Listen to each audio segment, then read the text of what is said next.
बसपा नेता का बेटा घोड़ी चढ़ा तो बहन जी ने पिता को उतार दिया हाथी से। सपा विधायक की बेटी से बेटी की शादी करने पर बसपा नेता को किया निष्कासित। शादी विवाह का बंधन बेहद पवित्र माना जाता है। कभी इस रिश्ते के बीच में दो दुश्मन देश की सीमाएं भी बाधा नहीं बनती थी, लेकिन इस दौर में कभी धर्म तो कभी जाति विवाह के पवित्र बंधन को आड़े आने लगे हैं। इसी कड़ी में एक और कुप्रथा ने जन्म लिया और वह राजनीतिक दल और सियासी पार्टियां जिनके शिखर पर बैठे लोग खुद तो भले ही अपने राजनीतिक फायदे के लिए किसी से भी हाथ मिला लें और कहीं भी गठबंधन कर लें, लेकिन उनके कार्यकर्ता और जमीनी नेताओं के बच्चे अगर वैवाहिक बंधन में बनना चाहें तो इसकी कीमत उनके माता पिता को अपनी राजनीतिक कुर्सी गंवाकर चुकानी पड़ती है। इसकी ताज़ा मिसाल मिली रामपुर में, जहां 4 बार बसपा के रामपुर जिला अध्यक्ष रहे, 2 बार बसपा की टिकट पर विधायकी का चुनाव लड़ चुके और पूर्व दर्जा राज्य मंत्री रहे बसपा नेता सुरेंद्र सागर को बहन जी के फरमान पर बसपा से निष्कासित कर दिया गया है। बहुजन समाज पार्टी से निष्कासित के पीछे बेहद दिलचस्प कहानी है। उन पर ना तो कोई पार्टी विरोधी कार्य करने का आरोप लगा और न ही किसी तरह का जवाब तलब हुआ, बल्कि सीधे निष्कासन का फरमान सुना दिया गया। वजह बताई गई कि बसपा नेता सुरेंद्र सागर के बेटे अंकुर सागर का विवाह समाजवादी पार्टी के नेता और राष्ट्रीय सचिव समाज पार्टी व विधायक आलापुर और पूर्व सांसद अंबेडकर नगर त्रिभुवन दत्त की बेटी कुसुम दत्त के साथ हुआ। इसके बाद बसपा सुप्रीमो बहन मायावती का आदेश आया और बेटे को घोड़ी चढ़ाने की कीमत सुरेंद्र सागर को अपनी पार्टी से निष्कासित होकर अदा करनी पड़ी। देखिए, इस पूरे घटनाक्रम में जो जानकारी मिली है, तो बेटे की शादी का रिसेप्शन 3 दिसंबर को ओपल होटल में था।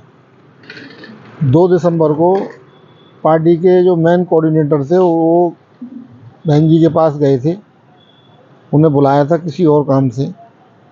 तो वहाँ चर्चा ये भी हुई कि उनके बेटे की शादी सपा विधायक की बेटी से हुई है।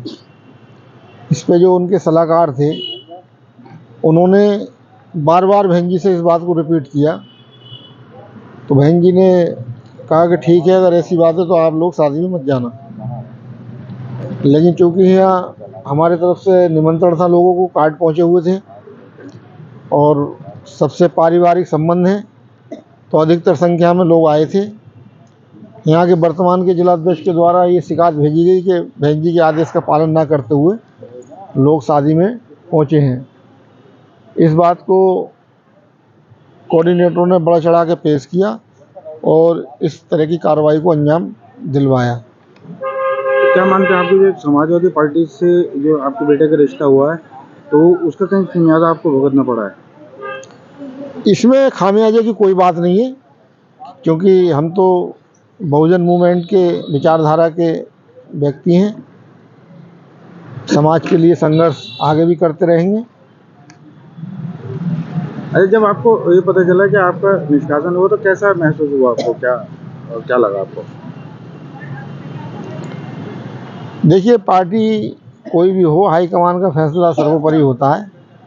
उसमें फैसले में कुछ चीज़ें गलत भी होती हैं, कुछ सही भी होती हैं, तो उसकी आलोचना जैसे जैसे पूरे ज़िले में, पूरे प्रदेश में लोगों को जानकारी मिली है, तो मैं सोचता हूँ ज़्यादातर पार्टी के इस निर्णय की आलोचना लोगों ने की है कि इस तरह का फैसला नहीं होना चाहिए। कितने टाइम तक आप बीएसपी में रहे हो? कितनी बार चुनाव लड़े हैं बीएसपी में? देखिए, 1995 में मैंने सक्रिय रूप से राजनीति शुरू की थी और ज़िले में, मंडल में, जोन में कोई ऐसा पद नहीं बचा जिस पे मैंने रह कर काम नहीं किया है। 2 बार विधानसभा का चुनाव भी लड़ा हूँ मैं, 2002 में और 2022 में। सरकार में राज्य मंत्री का पद भी रहा है मेरे पास और 4 बार मैं जिलाध्यक्ष रहा हूँ। मंडल कोऑर्डिनेटर, जोन कोऑर्डिनेटर की ये महत्वपूर्ण जिम्मेदारी मैंने लगातार निभाई है और पार्टी के लिए काफ़ी संघर्ष किया है। उत्तराखंड के प्रभारी भी रहे? उत्तराखंड का प्रभारी, प्रदेश प्रभारी भी मैं रहा हूँ।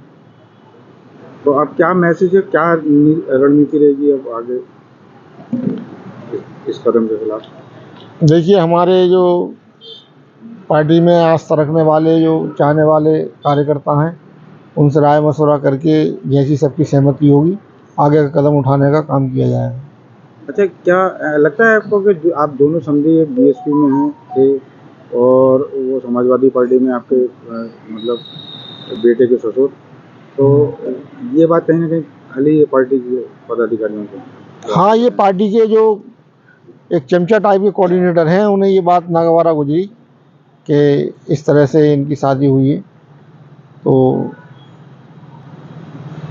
माननीय बहन जी को गुमराह करने का काम कोऑर्डिनेटरों ने किया है। कोई बात ऐसी बहन जी से कहना चाहें वो मीडिया के माध्यम से?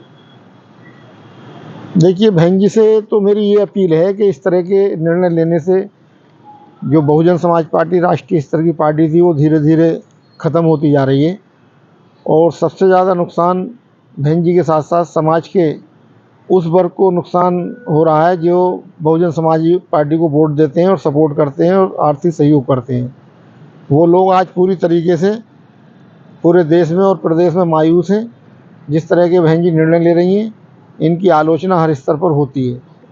अगर बहन जी के निर्णय सही हो जाए तो बहुजन समाज पार्टी जो देश की तीसरे नंबर की पार्टी है, वो नंबर 1 की बन सकती थी।